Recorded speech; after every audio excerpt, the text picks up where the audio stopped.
제가 예상하기에는 한 1년 정도 지나면 오늘 같은 일이 생길 거라고 예상을 했거든요.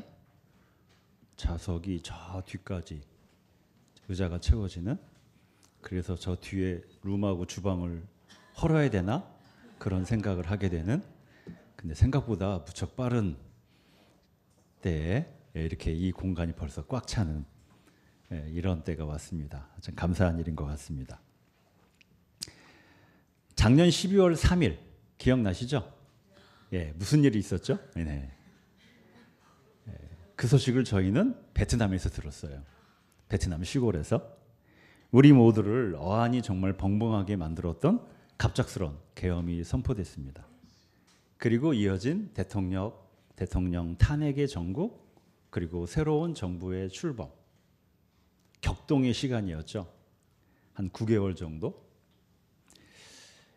이 격동의 시간을 보내면서 주변에 의외로 많은 분들이 이런 이야기를, 비슷한 이야기를 했어요. 제가 이전에는 정치에 별 관심이 없었거든요. 그런데 지금은요, 정치 유튜브를 거의 매일 보고 있어요. 제가 이렇게까지 정치에 깊은 관심을 기울이게 될 줄은 몰랐어요. 아마 여기 있는 여러분들 중에도 그런 분들이 있을 거예요. 그렇죠? 예. 진정한 의미의 계몽이 일어났죠. 예. 이 계엄과 탄핵의 사건을 겪으면서 많은 국민들이 정치에 대해서 깊은 관심을 갖게 됐습니다. 깨어있는 시민들이 더 많아졌어요. 그런 차원에서 계몽의 사건입니다. 그만큼 정치가 우리 일상에 더 깊이 들어온 게 아닌가 싶어요.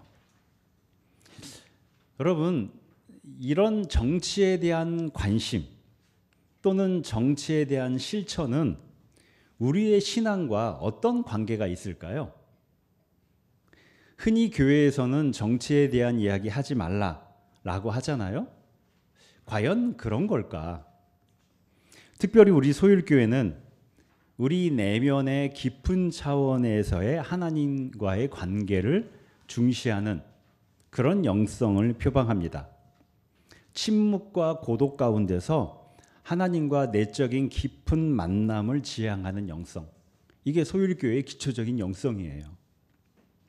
그런 우리의 내적인 영성과 현실 가운데 일어나는 정치는 어떤 관계가 있을까? 정교분리라는 말이 있잖아요. 정교분리. 그 말처럼 종교와 정치는 서로 명확하게 분리되어 있어야 하는 걸까? 그리고 이러한 질문, 우리의 신앙과 정치의 관계에 대해서 성경은 뭐라고 말씀하고 계실까?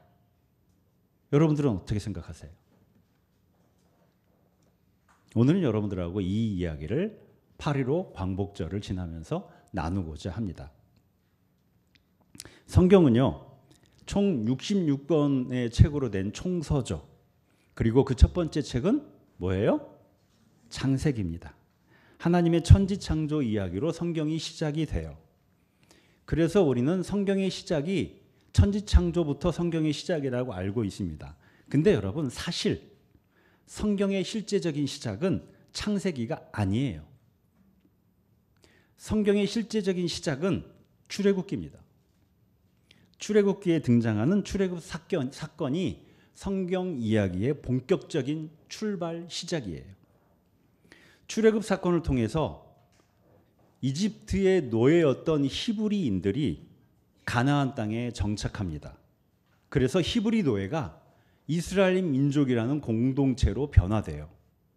그런 그들의 하나님 경험, 그런 그들의 하나님에 대한 고백이 구약 성경이에요.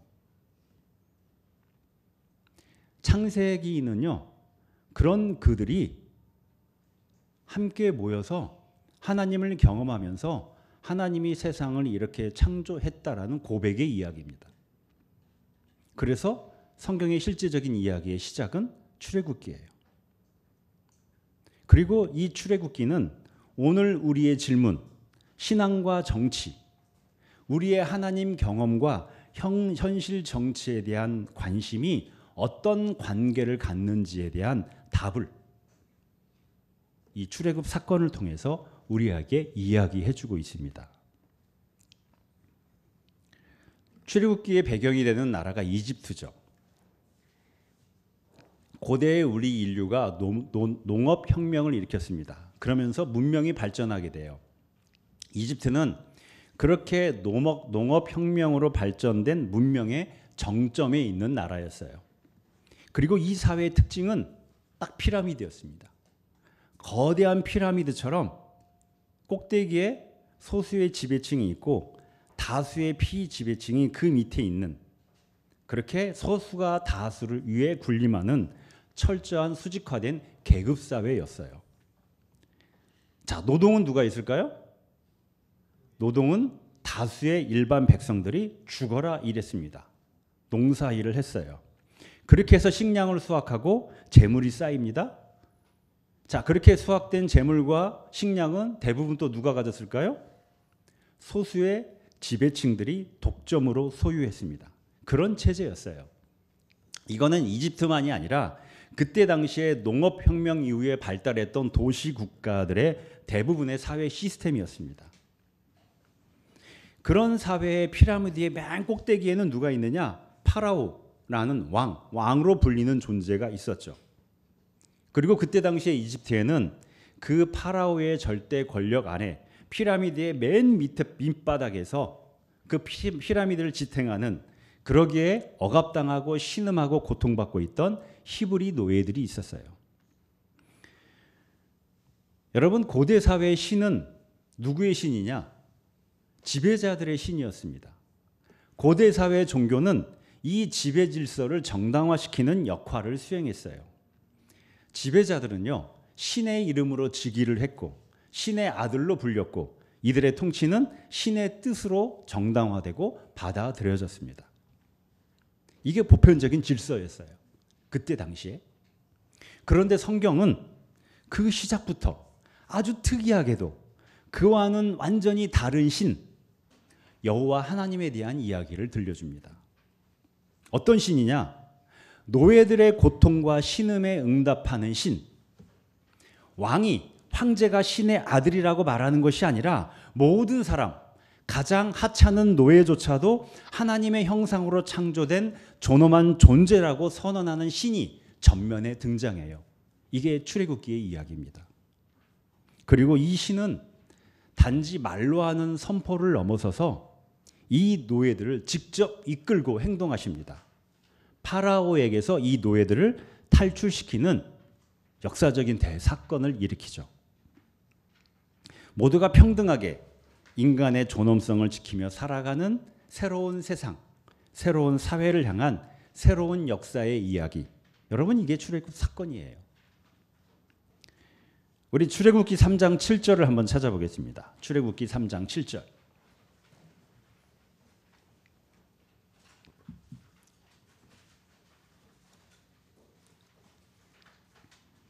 출애굽기 3장 7절, 3장 7절. 자, 같이 읽어볼까요? 시작. 나는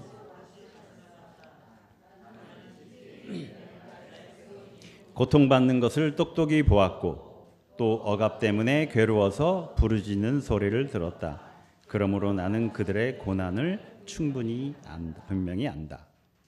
고통 속에서 울부짖는 히브리 노예들의 간절한 기도, 그 기도를 하나님이 들으시고 그들을 찾아오셨고 그들을 만나셨어요.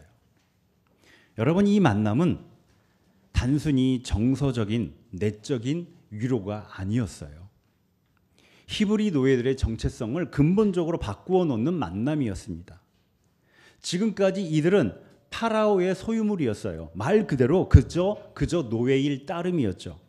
그런데 이제 그들은 더 이상 노예가 아니라는 거예요. 하나님, 창조주 여호와 하나님의 자유로운 백성이라고 선언된 겁니다. 이들에게 그 해방을 선포하고 새로운 세상으로 인도하시는 하나님, 그 하나님과 함께 하나님이 꿈꾸시는 그 새로운 세상을 만드는 주체자, 노예가 아니라 주체자로서의 정체성을 갖게 한 겁니다. 여러분, 이 출애굽 사건은 이처럼 히브리 노예들의 하나님 경험, 하나님과의 새로운 관계 맺음이라고 하는 신앙적 경험으로부터 출발을 해요. 그런 면에서 출애굽 사건은 분명히 종교적이고 영성적인 사건이에요. 그런데 이것은 필연적으로 뭐하고 연결되느냐? 그 노예들을 이집트의 지배 체제로부터 해방시켜서 새로운 세상의 질서를 만들어 나가는 매우 정치적인 사건이었다는 겁니다. 억압과 신음성에 놓여있던 히브리 노예를 만나신 하나님께서 그들을 위해서 그들과 함께 전혀 다른 정치 질서를 만들어 가신 거죠. 그래서 40년 만에 마침내 약속의 땅에 도착하죠. 그 약속의 땅에 도착했을 때 이스라엘 민족 공동체가 제일 먼저 한 일이 무엇이었느냐? 땅 나누기였어요. 확보한 땅을 골고루 분배했습니다. 여러분, 땅은요, 그때 당시에 생존의 기반이었어요. 농사 지을 수 있는 땅만 있으면 곡식, 채소, 과일, 가축을 길러서 생계를 유지할 수 있었어요. 농사 지을 수 있는 땅만 있으면 누구도 굶주리지 않아도 됐어요. 땅만 있으면 누구도 가난에 매이지 않아도 됐어요. 땅만 있으면 누구도 다시는 노예가 되지 않아도 됐어요.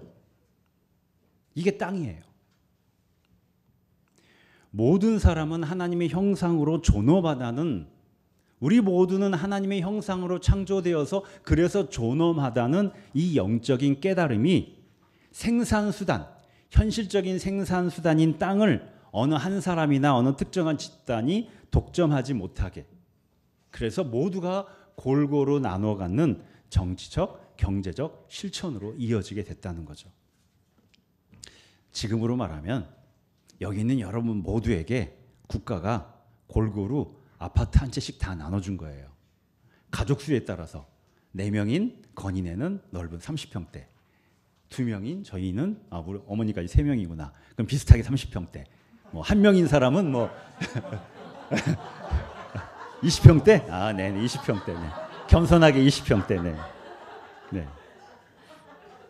그렇게 골고루 다 여건에 맞춰서 나눠준 겁니다. 또 평생 동안 먹고 살 걱정 없이, 취업 걱정 없이 살아가도록 직업과 직장을 확실하게 공동체가 보장해 준 거예요. 여러분, 그런 세상에 살면 얼마나 좋겠어요. 오늘 여호수아서 본문 51절을 보면은 이 땅의 땅 나누기, 땅 분배를 마치면서 이렇게 기록을 하고 있어요. 이것이 엘르아살 제사장과 눈의 아들 여호수아와 이스라엘 자손 지파와 족장들이 실로의 회막문 곧 주님 앞에서 제비를 뽑아서 나눈 유산이다. 이와 같이 하여 땅 나누기를 모두 마쳤다. 이 땅을 어떻게 나누었느냐? 하나님 앞에서 제비를 뽑았어요. 그래서 각 부족별로 골고루 분배를 했습니다. 제비 뽑기. 여러분, 이 제비 뽑기는 이 모든 과정에 하나님의 주권이 작동해서 공정하게 진행됐다는, 그 어떤 권력 관계나 탐욕이 개입되는 것을 원천적으로 차단했다는 고대의 지혜로운 방법이었습니다. 이집트는요, 파라오 한 사람이 모든 것을 소유하고 지배하는 사회였어요. 그런데 지금 이스라엘 공동체는 모든 사람이 골고루 혜택을 받고 그 권리를 누리는 당시 그 어디에서도 찾아보기 힘든 혁명적인 사회 질서를 만들고 있는 거예요. 고통 속에 신음하던 히브리 노예들의 하나님 경험, 하나님과의 깊은 만남, 이 영적인 차원이 불의한 현실에 대한 저항과 정치적이고 경제적인 새 세상을 만드는 실천으로 이어졌다는 겁니다. 여러분, 성경을 보면은 이렇게 수많은 종류의 하나님 경험, 하나님과의 만남이라는 영적인 사건이 등장을 해요. 그리고 이 하나님 경험은 대부분 뭘로 이어지느냐? 당대의 현실 속에서 정치적, 경제적 변화를 만드는 실천으로 연결됩니다. 이게 성경이 증언하는 하나님 경험의 실체예요. 영성적 차원의 경험이 정치적, 현실적 차원의 변화로 자연스럽게 이어지게 된다는 거예요. 오늘 고린도전서에 등장하는 사도 바울의 고백도 이와 같은 메시지를 담고 있어요. 바울이 오늘 본문에서 예수님에 대해서 이렇게 표현합니다. 십자가에 달리신 그리스도. 한번 저를 따라해 보실까요? 십자가에 달리신 그리스도. 여러분, 왜 그냥 그리스도가 아니라 십자가에 달리신 그리스도일까요? 바울이 자주 강조하는 표현이에요. 이어서 바울은 또 이렇게 말해요. 그리스도가 십자가에 달리셨다는 것은 유대 사람에게는 거리낌이고 이방 사람에게는 어리석은 일입니다. 바울은 십자가에 달리신 그리스도를 강조하는데요. 그냥 그리스도가 아니에요. 근데 그 십자가는 뭐예요? 유대 사람에게는 거리낌이고 이방 사람에게는 어리석은 거예요. 자랑할 게 아니에요. 자랑할 훈장이면 이해가 되죠. 근데 당시에는 자랑할 게 아니라 수치스러운 거예요. 근데 바울은 예수를 이야기할 때마다 십자가에 달리신 그리스도라고 이야기합니다. 여러분, 그때 당시의 사회에서 십자가는 아주 명확한 의미를 가지고 있었어요. 로마 제국의 지배, 그 주류적 질서에서 이탈한 사람, 그 주류적 질서를 저항한 사람들이 십자가에 매달려서 죽임을 당했습니다. 십자가는요, 매우 강력한 정치적 메시지가 담긴 형벌이었습니다. 로마의 질서에 저항하면 이렇게 처참하게 죽임을 당한다는 거예요. 그래서 저주의 상징이었고, 주류의 질서에서 이탈되고 거길 따라가지 못하는 실패자들, 루저들의 상징이었어요. 이런 맥락을 너무도 잘 알고 있는 바울이 왜 예수님을 말하면서 십자가에 달리신 그리스도를 강조하고 있느냐? 여기에 바울의 매우 의도적인 메시지가 담겨져 있다는 거죠. 오늘 마가복음서 본문을 보면은 예수님께서 제자들과 따르는 무리와 함께 예루살렘을 향해 가십니다. 그러면서 이렇게 이야기를 하세요. 인자가 대제사장들과 율법학자들에게 넘어갈 것이다. 그들은 인자에게 사형을 선고하고 이방 사람들에게 넘겨줄 것이다. 이제 곧 조금 있으면 예루살렘에 도착하는데 그럼 무슨 일이 벌어지는가? 예수님 자신이 죽임을 당하게 될 거라는 겁니다. 누구에게? 예루살렘의 로마의 권력자들에게. 왜 이런 일이 자신에게 일어날 것이라고 예상을 하고 계시는가? 여러분, 우리가 잘 알고 있는 것처럼 예수님이 활동하던 시대의 이스라엘은 로마 제국이라는 거대한 권력의 압제, 식민지배의 압제 아래 놓여져 있었습니다. 수많은 사람들이 이집트 시대의 히브리 노예들처럼 신음하고 고통 속에 살아가고 있었어요. 그때 예루살렘에 있는 지도자들은 뭐 했느냐? 로마 제국에 기생하면서 자신들의 기득권을 지키는데 여념이 없었어요. 우리 일제 36년 동안의 친일파들처럼. 수천 년이 지나서 또 다른 이집트와 또 다른 파라오의 지배가 사람들을 너무도 고통스럽게 하고 있었다는 거예요. 그런 시대에 예수님이 뭐라고 하셨느냐? 회개하라. 하나님 나라가 가까이 왔다. 회개하라. 하나님 나라가 가까이 왔다. 선포하셨습니다. 여러분, 여기서 하나님 나라를 선포하셨다는 사실이 중요해요. 나라. 예수님이 하나님의 가족, 하나님의 민족, 하나님의 친족, 하나님의 공동체 이렇게 하지 않으셨어요. 그렇게 표현을 해도 당시의 사람들에게는 충분히 그 의미가 전달될 수 있었습니다. 그런데 예수님은 의도적으로 명확히 나라라는 표현을 썼습니다. 나라. 여러분, 나라는 통치의 개념, 그 사회 구성원들이 살아가는 사회 질서, 정치적 질서를 전제로 해요. 뭐냐? 하나님 나라는 로마의 황제가 통치하는 질서가 아닌 하나님이 통치하는 질서라는 의미를 담고 있어요. 로마 황제의 불의하고 부당한 통치가 아니라 사랑을 바탕으로 한 하나님의 정의롭고 자비로운 통치, 그 나라가 곧 온다는 거예요. 여러분, 그래서 예수님이 선포하신 이 하나님 나라는요, 죽어서 가는 천국의 의미를 넘어갑니다. 죽어서 가는 천국의 의미가 예수님이 선포하신 하나님 나라의 의미의 전부가 아니에요. 오히려 현실 세계 이 세상 속에서 실현될 하나님의 통치라고 하는 그 현실적인 의미가 훨씬 더 강하게 들어가 있어요. 하나님이 다스리시는 새로운 사회, 새로운 세상에 대한 비전인 거예요. 가난한 자가 복을 받고 우는 자가 위로를 받고 굶주린 자가 배부르게 되는 그런 나라, 로마가 지배하는 질서와는 정반대의 길을 가는 나라, 그게 하나님 나라예요. 이래서 예수님의 하나님 나라의 비전은 당시의 권력자들, 로마와 예루살렘의 지배층들에게는 매우 위험한 메시지였죠. 그들은 예수님이 그렇게 계속 활동하도록 놔둘 수 없었어요. 결코 그대로 놔둘 수 없었어요. 그래서 예루살렘에서 예수님은 십자가에 매달려 죽임을 당하게 되세요. 십자가의 처형을 통해서 로마와 예루살렘의 권력자들은 예수님의 하나님 나라에 대해서 분명히 노, 아니라고 선언하고 있는 겁니다. 하나님 나라를 향한 예수님의 열정과 비전을 명확하게 거부했어요. 그리고 그 예수님의 길을 뒤따르려는 사람들에게도 강력하게 경고를 하는 겁니다. 예수를 따르면 너희도 이렇게 된다. 그런데 오늘 마가복음서 본문 34절은 이렇게 결론을 내리고 있어요. 한번 저를 따라해 보실까요? 그러나 그는 사흘 후에 살아날 것이다. 그러나 그는 사흘 후에 살아날 것이다. 그렇게 죽임을 당한 예수님이 부활하신 거예요. 여러분, 부활은 뭐냐? 권력자들이 노, 아니라고 했던, 그래서 철저한 실패로 끝날 것 같은 예수님의 하나님 나라의 비전이 옳았다. 예수의 길이 옳았다는 하나님의 승리의 선언이에요.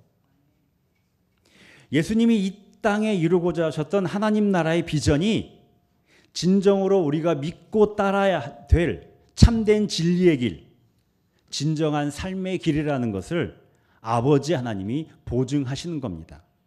그게 부활 사건에 담긴 의미예요. 바울은요, 이것을 너무도 잘 알고 있었어요. 그래서 바울에게 십자가는 예수의 복음, 하나님 나라의 복음을 아주 명확히 드러내는 상징이었습니다. 바울에게 십자가의 복음은 단순히 내적인 평안이나 영혼 구원에 대한 이야기를 넘어섰어요. 십자가의 복음은 거대한 제국의 권력에 맞서서 세상이 어떤 모습이어야 하는지에 대한 하나님 나라의 비전이었어요. 여러분이 잘 아시는 것처럼 바울은 다메섹으로 가는 길에서 부활하신 예수님과의 아주 신비로운 만남을 갖게 됩니다. 이 경험이 바울을 근본적으로 바꾸어 놔요. 바리새적이고 자기중심적인 그 거짓자로부터 바울을 벗어나게 했어요.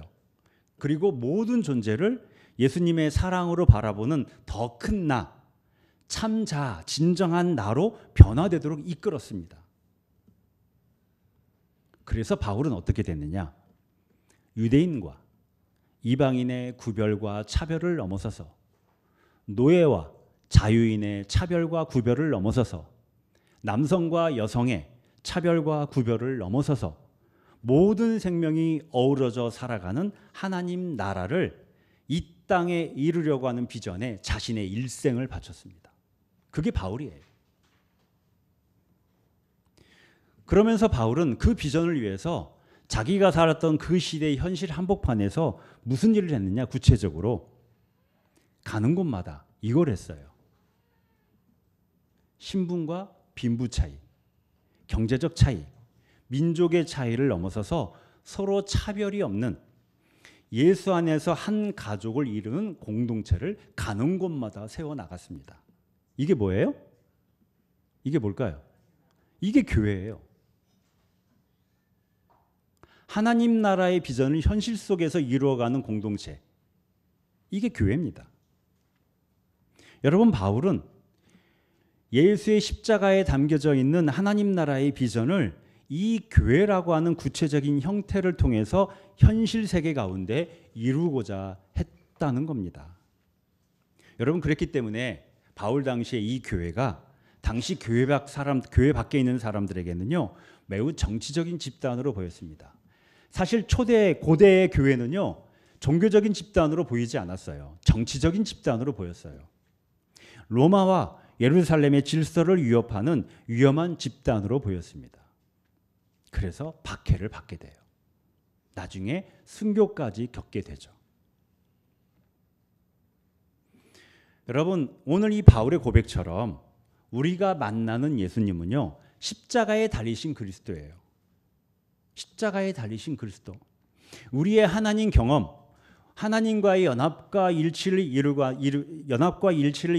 우리의 영적인 만남은 십자가에 달리신 그리스도 안에서 이루어지는 영적인 여정인 거예요.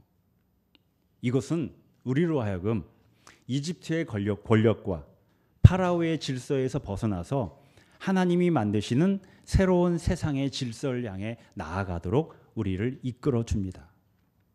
그렇기 때문에 우리의 개인적이고 내적인 영적 여정은 하나님 나라를 이 땅에 이루어가는 정치적인 실천과 필연적으로 연결되어 있습니다. 그래서 여러분, 예수님 안에서는 정교 분리가 아니라 정교 연결이에요. 예수를 진정으로 믿고 따르는 영적 여정을 걸어가는 그리스도인은 그래서 정치적일 수밖에 없어요. 그 영적 여정을 함께 걸어가는 교회는 그래서 정치적일 수밖에 없습니다. 세상 한가운데에서 하나님의 정의와 평화가 이루어지는데 깊은 관심과 실천을 기울일 수밖에 없다는 거예요.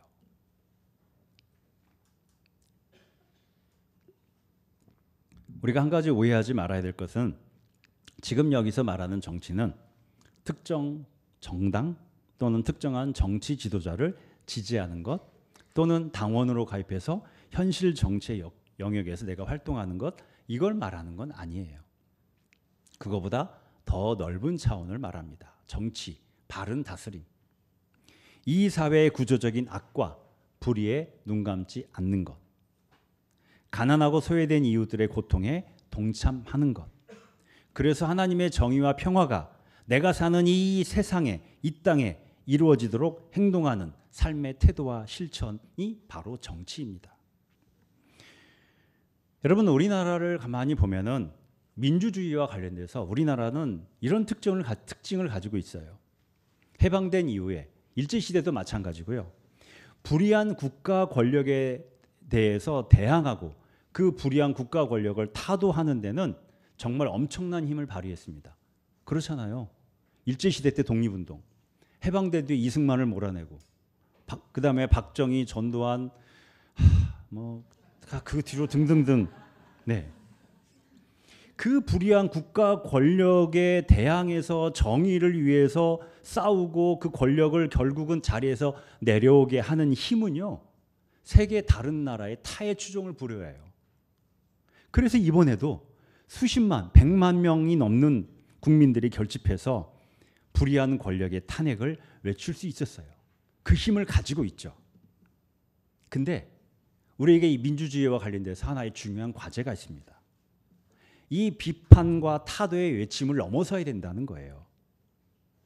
모든 사람들이 사람답게 살아가는 세상을 만들어가는 일상의 정치가 절실하게 필요해요. 일상의 정치가. 한번 생각해 보세요. 아침에 출근을 합니다. 아빠 잘 갔다 올게. 엄마 잘 갔다 올게. 엄마, 아들 일하고 퇴근할 때 김치찌개 끓여줘. 그리고 출근을 해요. 그리고 집에 돌아오지 못합니다.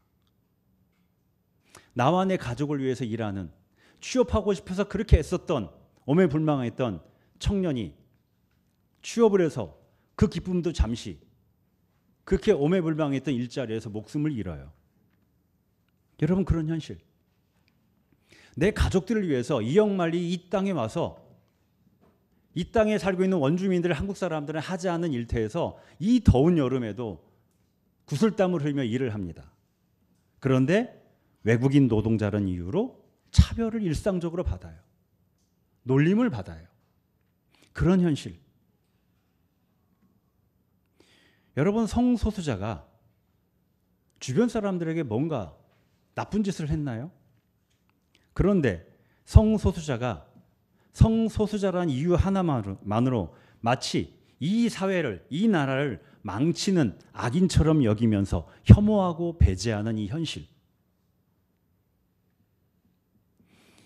우리 인간들의 편안함과 풍요, 너무 익숙해져서 몸에 배어서 이제 떼기 힘든 그 풍요를 계속 유지하기 위해서 다른 생명들을 파괴하고 다른 생명들의 터전을 파괴하고 있는 이 지구의 현실. 여러분, 청년들은 미래를 꿈꾸고 미래에 희망이 있어야지 살아가는 세대입니다. 그런데 그런 청소년들과 청년들의 희망을, 미래의 희망을 다 짓눌러 버리고 있는 이 현실. 이런 일상의 현실을 우리는 바꾸어 가야 돼요. 이게 정치예요. 그래서 모든 사람이 자신의 존엄성을 지키며 살아가는 그런 일상을 만드는 정치가 이루어져야 됩니다. 이것을 위해서 우리는 거기에 함께하는 이웃들과 굳건한 연대의 손을 맞잡을 필요가 있어요. 그 연대의 힘이 이렇게 세상을 변화시키고 바꾸어 갈 수 있기 때문이죠. 올해가 광복 80주년이에요. 80년이 흘렀습니다. 여러분, 일제 식민 지배 시대에 그때 민족의 독립을 위해서 자신의 삶을 바쳤던 많은 분들이 그리스도인이었어요. 이 사실을 우리는 기억할 필요가 있습니다. 암울한 시대에 그분들의 하나님 경험, 그분들의 영적 여정은 민족의 독립을 위해 헌신하는 정치적 실천으로 이어졌어요. 그분들이 끊임없이 좌절하면서도 독립을 위해 싸울 수 있었던 힘의 바탕에는 하나님 경험, 그 믿음의 힘이 있었어요.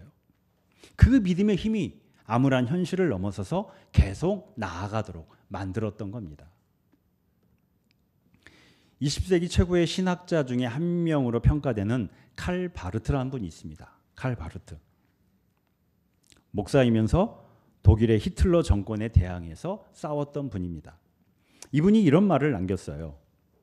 기도하기 위해 손을 모으는 행위는 엉망진창인 이 세계에 반기를 드는 행동의 출발점이다. 기도하기 위해 손을 모으는 행위는 엉망진창인 이 세계에 반기를 드는 행동의 출발점이다. 기도와 정치적 행동을 연결하고 있습니다. 우리의 기도는 이 세상을 향한, 이 세상을 바르게 하는 정치적 행동과 연결되어 있는 출발점이라는 겁니다. 그래서 아까 우리 박성재 집사님이 기도했을 때 우리 교회가 기도를 열심히 많이 하는 공동체가 되라고 기도했는데, 이런 기도가 중요해요. 왜? 그 기도는 거기로 끝나는 게 아니라 엉망진창이 되어가는 이 세계에 반기를 들어서 하나님의 질서를 이 세상 가운데 실현하고 그 변화를 만들어 나가는 행동의 출발점이기 때문이에요. 여러분, 이렇게 우리의 신앙과 정치는 긴밀하게 연결된 영역이라는 겁니다. 이게 성경의 이야기예요. 성경의 이야기. 저 광화문에서 빨간색 옷을 입고 태극기와 성조기와 이스라엘기를 들고 이상한 구호를 외치는 그런 정치가 아니라, 그런 반동적 정치가 아니라 사람을 사람답게 만드는,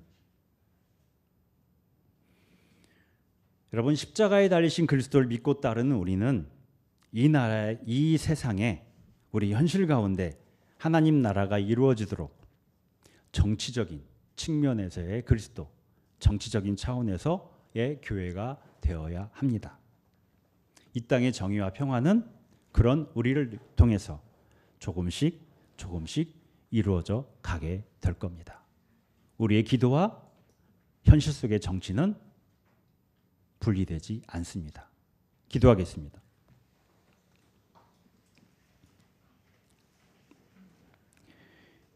히브리 노예들의 고통과 신음에 응답하신 하나님, 오늘 우리가 사는 이 세계의 온갖 죽임과 혐오와 배제, 그로 인한 수많은 고통에 응답하여 주시옵소서.